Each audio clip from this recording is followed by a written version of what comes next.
Hello दोस्तों, आज की कहानी है हम शकल भाग 2। चलते हैं कहानी की ओर। अचानक विभा यह सुनकर हैरान हो गई। मेरे पापा ने सौरभ को इतना बड़ा झूठ कहा था। सौरभ बोला, कहाँ है मेरी बेटी? मैं उससे मिलने के लिए आतुर हूँ।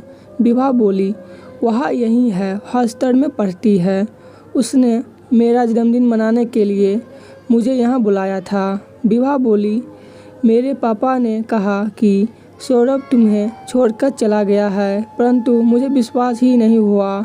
मुझे अपने प्यार पर विश्वास था, तभी तो मैंने आज तक किसी और से शादी नहीं की। मैंने मम्मी पापा ने मेरी शादी के लिए काफ़ी जोर लगाया, परंतु मेरे उन्हें कहा कि आप मुझसे ज़बरदस्ती नहीं कर सकते। सुभाष बोला, तुम्हारे पापा तो पहले ही मुझे नापसंद करते थे। वह जानते थे कि तुम्हारी शादी किसी उच्च खानदान में हो। उन्होंने तुम्हारे लिए एक उच्च घराने का लड़का भी देख रखा था। मैं एक गरीब परिवार का लड़का तुम्हें इतनी खुशियाँ कैसे दे सकता था? जब हमने भाग कर शादी कर ली और जब चिन्नू पैदा होने वाली थी, तब उन्होंने मुझसे ज़बरदस्ती कागजात पर हस्ताक्षर करवा लिए कि मैं तुमसे अलग होना चाहता हूँ, और उन्होंने तुम्हें आज तक नहीं बताया होगा, हमारे एक नहीं 2 बेटियाँ पैदा हुई थी। एक बेटी को उन्होंने मुझे सौंप दिया था और मुझे भी उन्होंने झूठ कहा था कि विभा ने एक लड़की को जन्म दिया। मैंने कहा था कि कृपया करके मेरी बेटी मुझे दे दो। उन्होंने मेरी बेटी मुझे सौंप कर कहा कि तुम अपने बेटी को ले जाकर कहीं दूर चले जाओ। अगर तुम यहाँ रहे तो हम तुम्हें नुकसान पहुँचा सकते हैं, क्योंकि तुमने हमारे खिलाफ जाकर शादी की थी। तब मैं बीनू को लेकर तुमसे कहीं दूर चला गया। मैंने सोचा कि मैं तुम्हें इतनी खुशी नहीं दे सकता जितना कि एक अमीर परिवार वाले। मैं तुम्हारी ज़िंदगी से चला गया। विभा बोली, हमारी बेटी कहाँ है? मैं अपनी बेटी को गले लगाना चाहती हूँ। दोनों की आंखों में खुशी के आंसू थे। वे दोनों इतने दिनों बाद आज इकट्ठा अपना जन्मदिन मना रहे थे। उन्हें क्या पता था कि उनका जन्मदिन उनके लिए कितनी खुशियाँ लेकर आया था। उनकी बेटियां ने उन दोनों को आज मिलवा दिया था। उन्हें कमरे के बाहर चीख सुनाई दी। बिन्नू दौड़ते दौड़ते आई और बोली, पापा, चिन्नू के घुटने में चोट लग गई है। तभी बिन्नू के पापा बोले, चलो पास एक हॉस्पिटल है, वहाँ चलते हैं। एक गाड़ी में अस्पताल पहुँचते चिन्नू की माँ ने बिन्नू को प्यार किया और बोली, बेटा तुम तो कितनी प्यारी हो।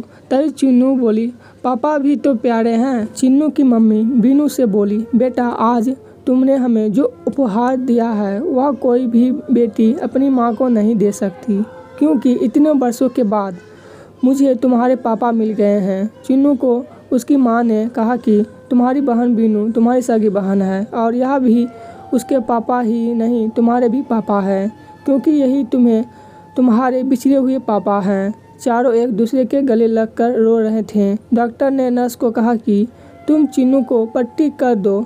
उसी समय एक व्यक्ति दौड़ता हुआ आया और बोला, डॉक्टर 3 नंबर वाले वार्ड में जो बूढ़ा व्यक्ति 18 साल से कोमा में था, आज उसे होश आ गया है। वह विभा कर रहा है। विभा को कहाँ से लाएं? विभा सुनकर अचानक चिन्नू बोली, डॉक्टर साहब, मेरी माँ का नाम भी विभा है।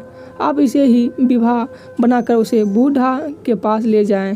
शायद वह बूढ़ा इंसान उनकी आवाज़ सुनकर होश में आ जाए। डॉक्टर साहब बोले, मैं इस बूढ़े आदमी को हर रोज़ विभा कहते हुए सुनता हूँ।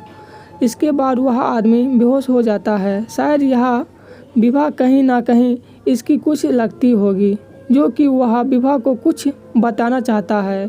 डॉक्टर साहब चिन्नू की बात सुनकर बोले, बेटी तुम तो बहुत ही होशियार हो, शायद तुम ठीक ही कहती हो। डॉक्टर ने विभा को कहा कि कृपया थोड़ी देर के लिए उस बूढ़े आदमी के पास जाकर कहो मैं विभा हूँ।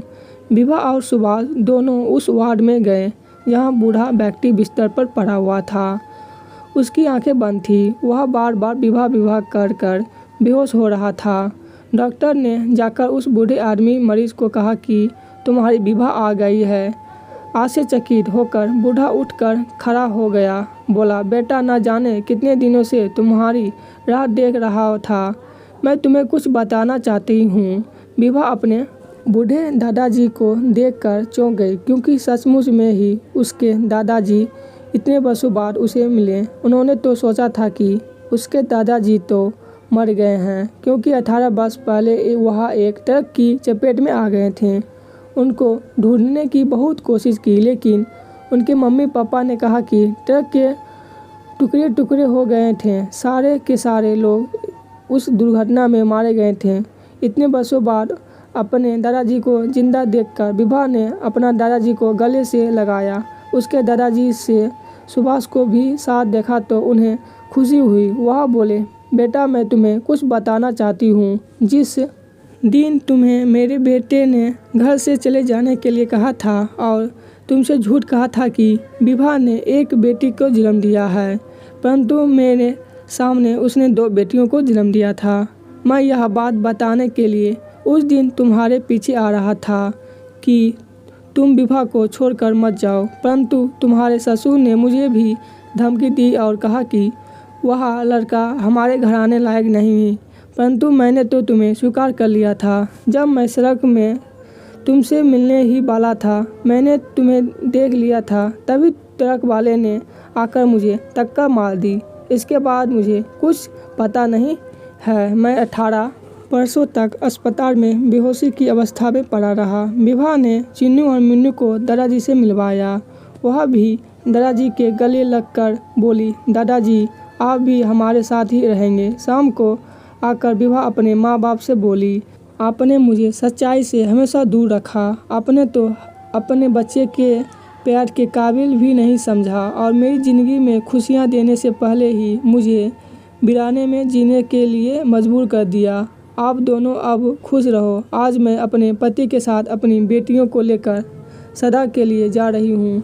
दादाजी भी जिंदा है, वह भी हमारे साथ ही रहेंगे। विभा के माता पिता ने सौरभ से कहा कि हमें अपने किए पर पछतावा है।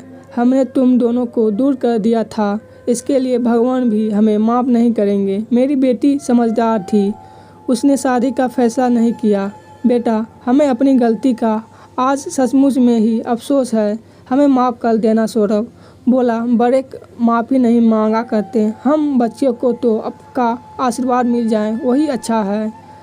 अब सबके चेहरे पर खुशी के आंसू थे। आज की ये हम शकल कहानी यहीं पर ख़त्म होती है। धन्यवाद।